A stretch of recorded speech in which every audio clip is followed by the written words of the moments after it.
Guys, ఇది ఊర్లో మా ఇల్లు. సుమారుగా హైదరాబాద్కి 1 hour దూరంలో ఉంటుంది.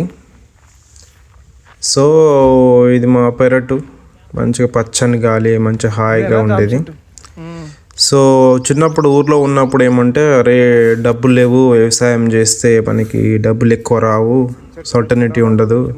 సో మంచిగా ఇంజనీరింగ్ చేసుకొని మాస్టర్స్ చేసి అమెరికాలో మంచి జాబ్ కొడదాము అని ఫైనల్గా అమెరికాలో జాబ్ కొట్టి 10 years అబ్రాడ్, కెనడా, అమెరికాలో ఉన్న తర్వాత ఇప్పుడు ఏమనిపిస్తుందంటే, అరే ఎంత ప్రశాంతంగా, ఎంత ఆరాంగా ఉందిరా ఊర్లో అనే ఫీల్ అనిపిస్తుంది. సో డబ్బులు కొన్ని సంపాదించిన తర్వాత ఏమంటే డబ్బులకు ఎండ్ అనేది ఉండదు అనమాట. మనం డబ్బులతో లైఫ్ కొనుక్కుంటాం ఇక్కడ. కానీ ఊర్లో ఏంటంటే లైఫ్ ఆల్రెడీ ఉంది, అవసరానికి డబ్బులు ఉండే ఆపర్చునిటీ ఉంటే సరిపోతుంది అనమాట.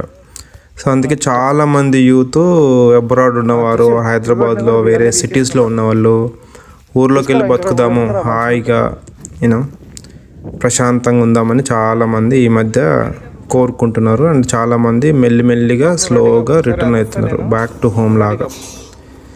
సో అది ఇంకొంచెం పెరిగిపోతుంది. నెక్స్ట్ 5 yearsలో బాగానే చాలామంది ఊరు, వాతావరణము, ఆ ప్రశాంతతకి అర్థమైన వాళ్ళు చాలామంది రిటర్న్ వస్తున్నారు. అండ్ మీరు ఇంకా చాలామందిని చూస్తారనమాట. సో చాలా బాగా అనిపిస్తుంది. నేను లాస్ట్ టైం ఇండియాకి వెళ్ళినప్పుడు రికార్డ్ చేశా.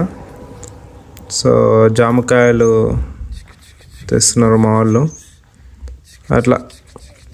సో ఓవరాల్ పాయింట్ ఏమంటే, అరే ఏముందిరా ప్రశాంతంగా, ఏమన్నా ఉందా అసలు, ప్రశాంతంగా ఉంది ఊర్లో జీవితం అన్నట్టు కాంటెక్స్ట్, ఆ కాంటెక్స్ట్లో ఇల్లు చూపిస్తున్నా. సో అంతే గైస్. సో మీకు కూడా ఎవరికైనా ప్రశాంతత మిస్సింగ్ ఫీలింగ్ ఉందంటే మీరు ట్రై చేయండి. చేతులు కొన్ని డబ్బులు ఉంటే సరిపోతుంది. ఎందుకంటే డబ్బులకు ఎండ్ అనేది ఉండదు. 1 కోటి రూపాయలు ఉన్నోనికి 2 కోట్లు కావాలి, 2 ఉన్నోనికి 5 కోట్లు కావాలి, 5 ఉన్నోనికి 10 కోట్లు కావాలి. ఉన్నంతలో గొప్పోడు ఎవడంటే ఎక్కువ డబ్బులు ఉన్నాడు గొప్పోడు కాదు. ఉన్నంతలో సంతోషంగా బతకగలిగేటోడు గొప్పోడు. నేను అన్ని రకాల జీవితాన్ని చూసిన. ఏమీ లేని బిలో మిడిల్ క్లాస్ లైఫ్ నుంచి middle class, upper middle class అవన్నీ చూసా. ఓకేనా.